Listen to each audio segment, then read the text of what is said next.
So I looked this term up just to see if I was using it right. You know how sometimes you hear a term or a turn phrase or whatever over and over again. You might use it, you might hear it a lot, whatever. And then it turns out that the actual origin of that phrase is something totally different. And the way it really should be used is something totally different. Anyway, I believe that we're in a golden age of AI. So I looked up the phrase golden age. It has its history in Greek mythology. Of course it does. Why wouldn't it?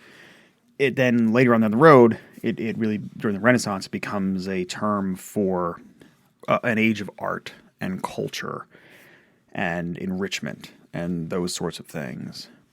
Usually looking backwards. It's usually looking nostalgically backwards to look at a time period from before where almost with rose-colored glasses you're kind of looking at it and saying, oh, it was the golden age of whatever. Fast forward a little bit into more modern use. What it means at this point, it can be used in the present, right? You can say we're in a golden age of whatever. And what it's really referring to is that as we fast forward in time, as we move forward in time, people will look back at whatever this time period is and say, you know, that was the pinnacle. That was the pinnacle of whatever. So, back to my statement. I believe we are in a golden age right now of AI. Probably not exactly a hot take. It's all the rage to talk about AI, of course. The topic is everywhere. It's on everybody's mind, especially in the technology and business worlds and all, education, pretty much any professional industry. Let me get pedantic for just a minute here. I have a real issue. I shouldn't say it that way. It's not like I'm out in the streets protesting, right? But I do take issue with everybody referring to this wave, this current wave of technological advances as AI, quote unquote AI. And right now, just to set the context in case there's whatever future listeners, right now, for the last 2 years, has really been ChatGPT was released. ChatGPT and similar types of both generative and LLM based AI has really come into fruition and into the cultural zeitgeist and into everybody's everyday life. So this is the period I'm talking about right now, and I have an issue with calling this. Everyone just saying, "Oh, AI, AI, AI." AI is an umbrella term. It covers many, many things. It covers things that we have done in the past as well. It covers machine learning, which has been around for a long time. It covers generative things. It covers LLMs. It covers many, many, many things. But we're all just running around saying AI, AI, AI. Well, what most people actually mean is this latest rendition of things, and they specifically mean as LLMs. But anyway, again, just kind of a pedantic aside. I've long held this parallel in my head, or metaphor, or I don't know, parable, whatever you want to call it. Carl Jung, earlier big name in psychology, had a theory of the collective unconscious. And what the collective unconscious was, or is this sort of shared experience that through the generations, people have developed this unconscious that they all unconscious mind that they all share deep, deep down through generations and generations of just being people. And this is put up as evidence of how there are common archetypes as you move from culture to culture, common values, common shared belief sets, even with two completely disparate societies or completely disparate cultures. There are certain shared things. There's certain shared knowledge. There's a number of other examples of this sort of thing. It's all a little woo-woo. It's all a little out there, to be honest. But I always thought it was a really interesting theory. And I have said for a long time that to me, the internet and particularly the web is our collective unconscious. It has knowledge from across cultures and across people and across sets of ideas and all, the ability to tap into that, which historically has largely been through things like Google, our ability to tap into that gives us a window into an unconscious mind that we all share as a culture. What's fascinating about LLMs is that it takes this to the next level.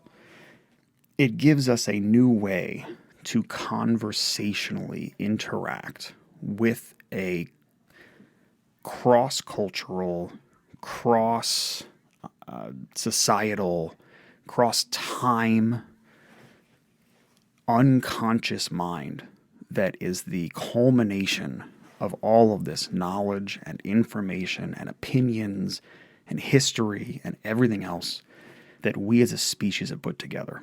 And it gives us a very direct and conversational way to interact with that information. Now, you can say what you want about whether or not, and we'll just use OpenAI, the producers of ChatGPT. We'll just use them as an example. You can say what you want about whether or not it was right or wrong or indifferent that they essentially collected all this information and turned it into models without the express permission of the creators. We can talk about content ownership. We can talk about ownership of generated content from AI. None of that is really the purpose of this conversation, but those are things worth talking about, just not for this particular discussion. But insofar as they have done that, they've already done this, right? They already went out, indexed all the information that they could, brought it together into a model, and turned it into this really wonderful interface, which is in its simplicity. It's a text box. You type whatever you want into it. You can ask it questions. You can talk to it, whatever. What you are really speaking with is the collected experience of the entire internet age and beyond. So, golden age. Why? In theory, these things should just get more powerful, right? They are refining models. They're getting more and more intelligent, so to speak, more and more robust. So why is right now the golden age?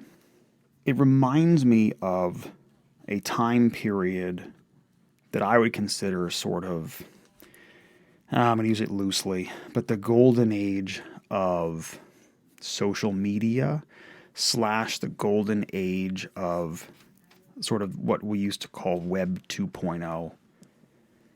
It was a time when companies like, Twitter was on the rise. Facebook still had some of this. They had APIs that were exposed where any everyday developer could create things using the information that they could find within their application. And these things were free of charge, generally speaking, or very small fees. You could do whatever you want with them. It was kind of use at your own risk, but it was kind of a time of shared and open information out of what later down the road became walled, closed-off gardens. I think that this is a similar time period for LLMs and for AI. Right now, it's very simple and it's very transparent. We'll just talk about ChatGPT at the moment. You can use it, first of all, for free. You can step up and pay a little bit of money, $20 a month, to get a more robust model, a little, faster performance, better model, all that kind of stuff. But it's simple. It hasn't been walled off yet, and it will become that way. Mark my words. Because now every other company that is responsible for creating and maintaining content now knows what they have on their hands. And they're going to hold that closer to the vest than they used to. And once these companies start walling off their own gardens and making their own models or their own AI versions or whatever, and they start charging one another to make models from their content or whatever it is they're going to need in the future, it's going to lock things down, increase prices, and reduce overall transparency is not quite the word, but overall crossing of information and crossing of boundaries.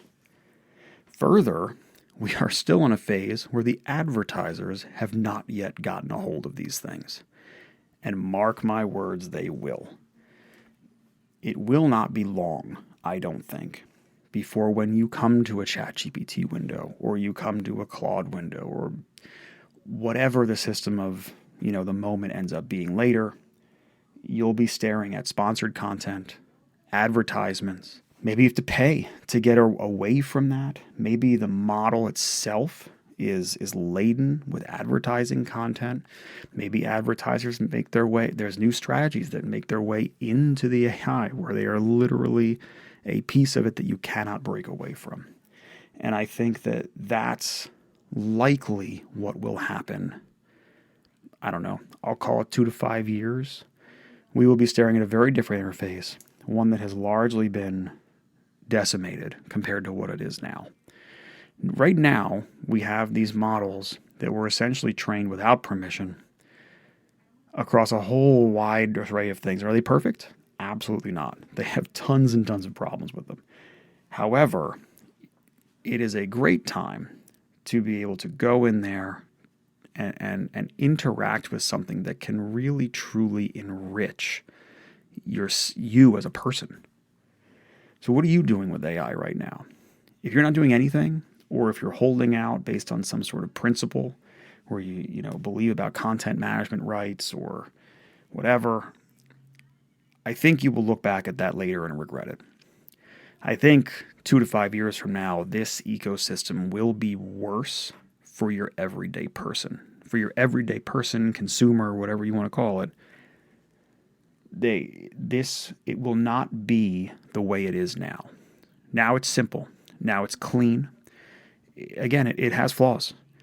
But when in history have you been able to so easily and conversationally talk to something about topics you know nothing about, without judgment, without worrying about whether or not you're even asking the right questions? If you're clever about it, you can get it to help you ask the right questions. It's a great time to be enriching yourself as a person using this technology. I am not saying it is perfect. I'm not saying it's the be-all, end-all of what this will become. But I am saying that I think we're in a golden age of this, an age of culture and enrichment and art that will slowly be corrupted, or maybe quickly be corrupted over time as more and more companies lock down, begin trying to focus more on profit, begin trying to focus more on how to squeeze every last piece out of their consumer. It's a good time. It's a good time to be doing something cool with this. So what are you doing? I hope you're doing something great. If you're not, I really suggest trying to make it part of your everyday workflow. It's really, it's a great time to be doing this for yourself, to enrich yourself using what's really an incredible new technology, regardless of how misnamed and flawed it might be.